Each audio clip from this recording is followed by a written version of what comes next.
Sculpting channel, and I'm Liza. Today we're visiting the workshop of Daria-one. Hi Dasha, hi. Today I'd like to talk with you about creativity and the moments in life that change one's perspective on art. Are your textures a discovery or a conscious search? Well, overall, I think I initially liked painting and sculpture. If you look back to early childhood, I was constantly sculpting and painting with colors. Still loved writing texts. This too is such a childhood desire of mine. Therefore, I think that simply when I embarked on the journey of self-discovery and practiced a lot, following my own path, I found what suits me best.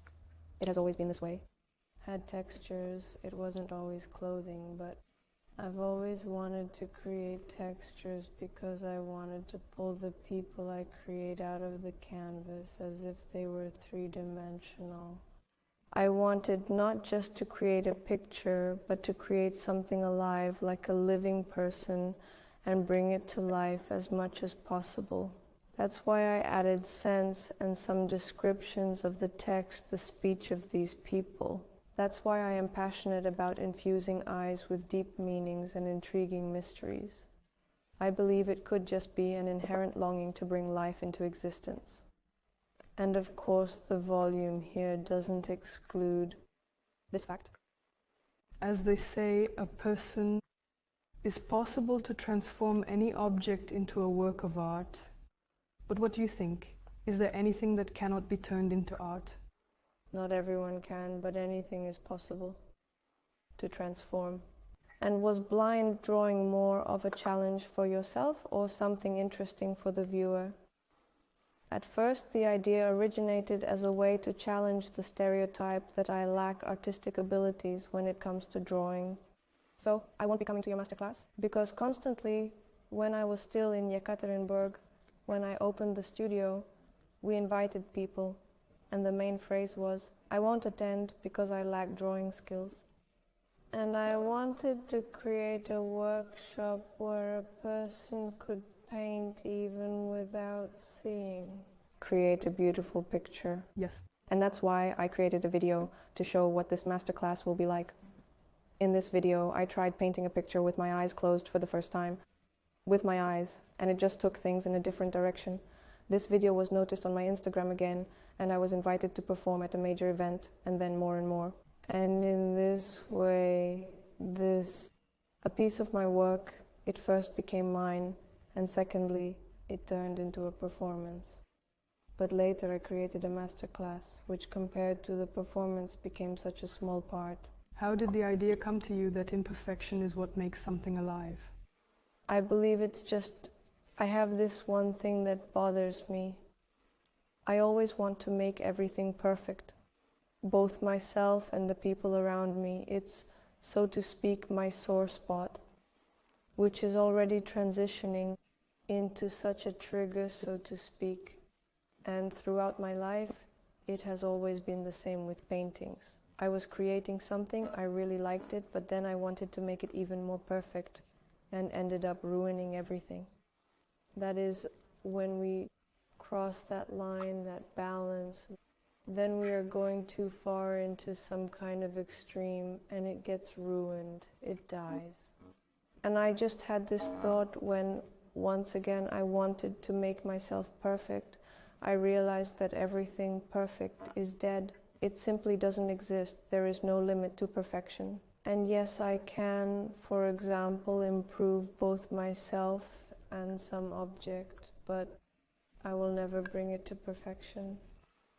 And that's why I want to be able to stop in time and accept something as it is. Revisiting the question with your eyes shut, what's tougher for you, not seeing the work or losing control over the result? I think that writing with my eyes closed actually relaxes me, in the sense that when I don't see the result, I'm not critical of myself. And here, I just do everything based on feelings. When I feel it, I finish. This is precisely what might evoke a kind of vibrant energy. This air gives life to the work. And I try not to burden the painting with myself, my own boundaries, criteria, and so on. Therefore, it is certainly easier to paint a picture with your eyes closed for me. If your art were an album, what tracks would it include? Definitely not cheerful, because all my friends tell me that my music is very sad. It would probably just be somewhat melancholic. Do you listen to music when you draw, usually?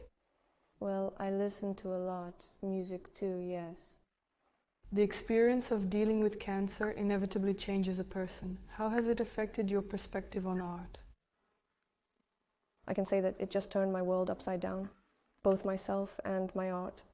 My perspective on art, if, for instance, before this experience I didn't like it, I had a program called Exploring the World Through Pain. This experience turned my world upside down and I became interested in happiness. I began to explore the brighter aspects of life and write about children, for example. There was a time when I wrote only about children. Motherhood, it's something so pure and bright. Well, and overall, the meanings of my works have become more illuminated. I even started painting icons, if you look at it from this perspective. Were there moments when you thought about giving up on creativity, quitting everything? Yes, I was 7 years old. I had a moment when I wanted to be a singer. And I thought, we were just at camp. We were at camp and everyone who could dance and sing was on stage. And I was drawing children's corners. And I didn't like it at all. I wanted to be on stage.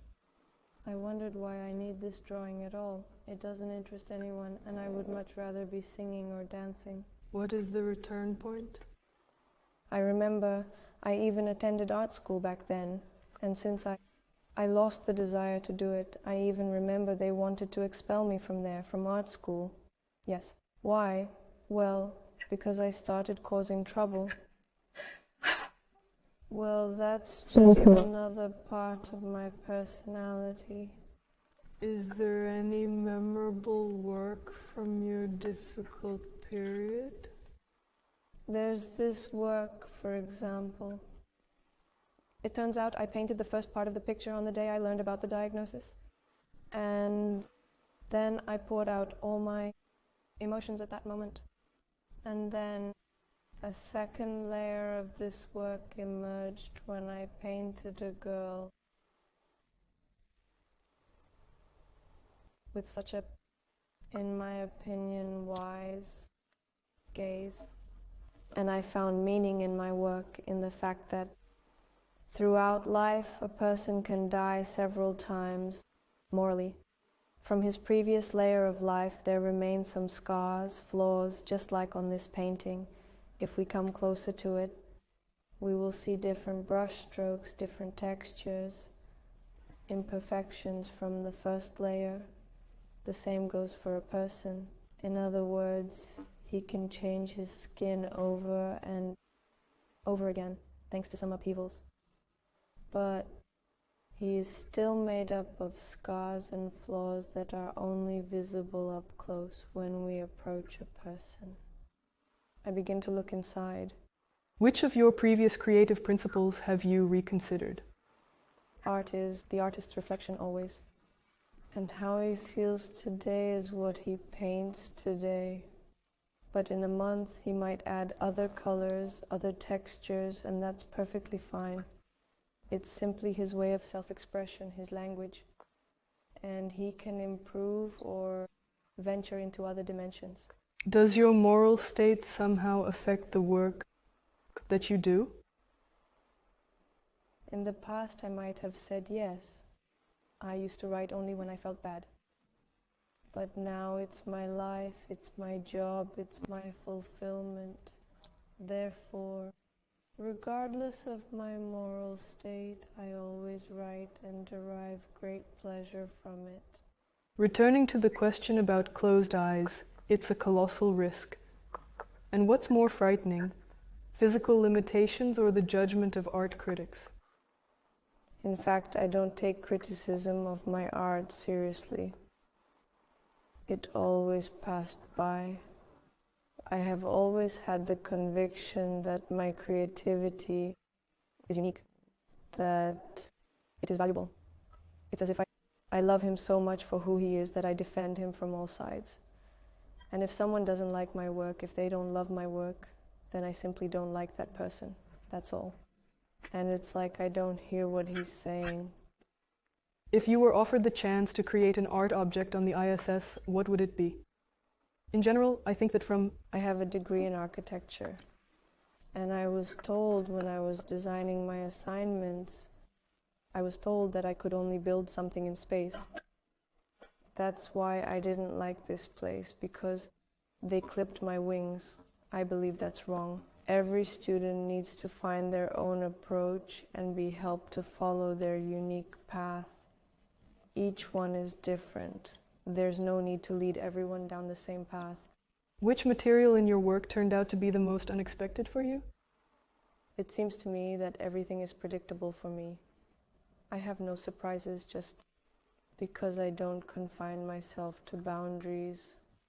I am not particularly surprised by my own creativity.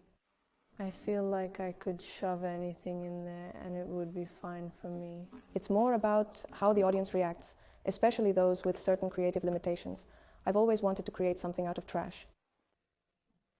I prefer not to create from some beautiful elements, for example, to embody. I like to take from trash what seems at first glance unsuitable for anything. I like to show that it can be very beautiful. Turn a negative into a positive, flip it around, and to show. Has your opinion on commercial success changed since the Kirkorov incident? Of course, he brought in a lot of orders and he's invited to various events. There are more performances now. I think that to a greater extent, I even for myself asked myself this question, what it gave me. This is an acknowledgement.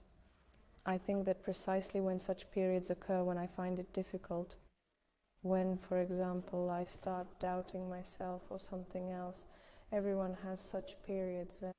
I understand that his faith in me, she lifts me up.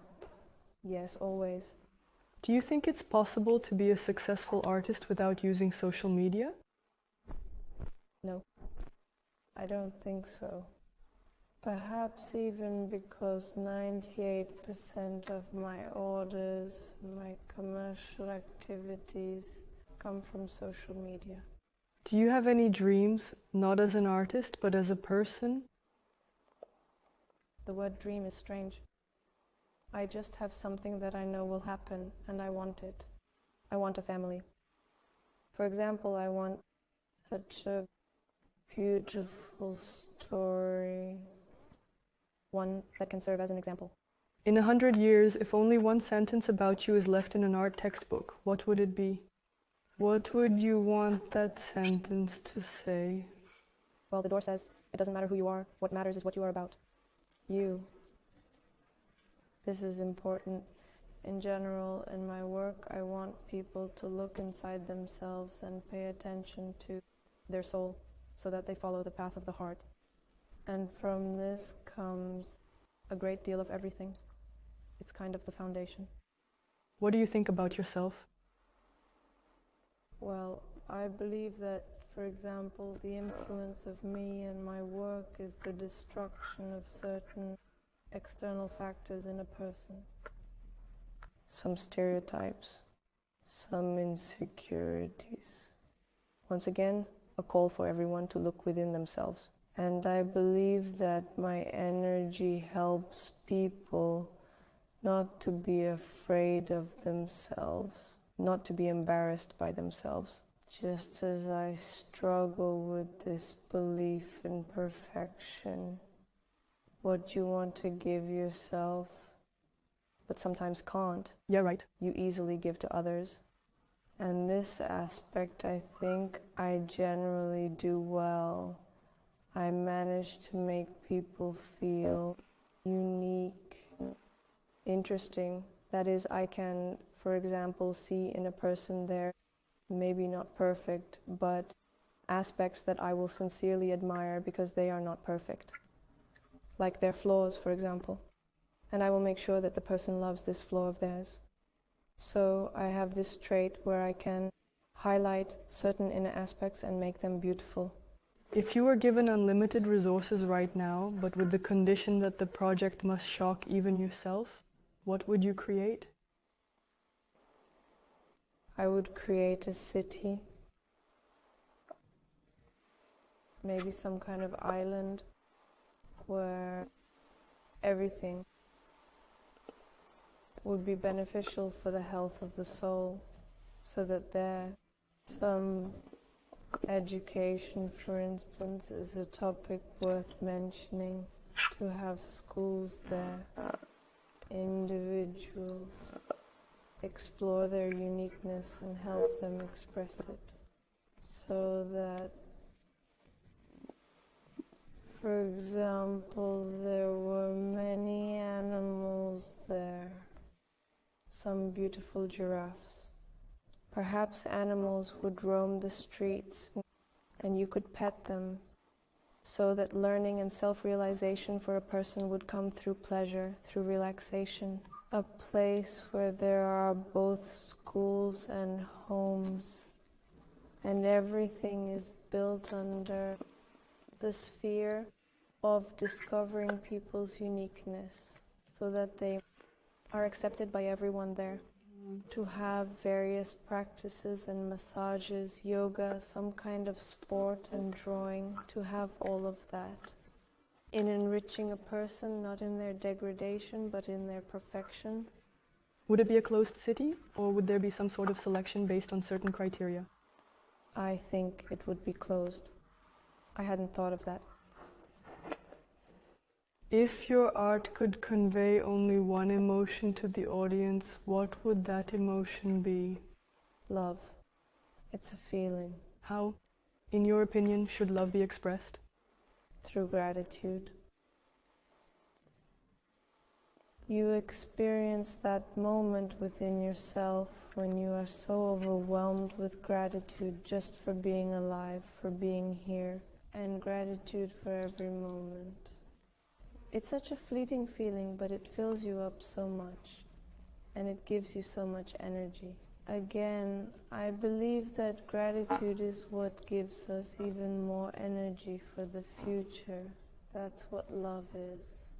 Thank you very much, Dasha, for your honest conversation. I hope to see you soon at your exhibition or workshop. I really like talking with you. Mutually.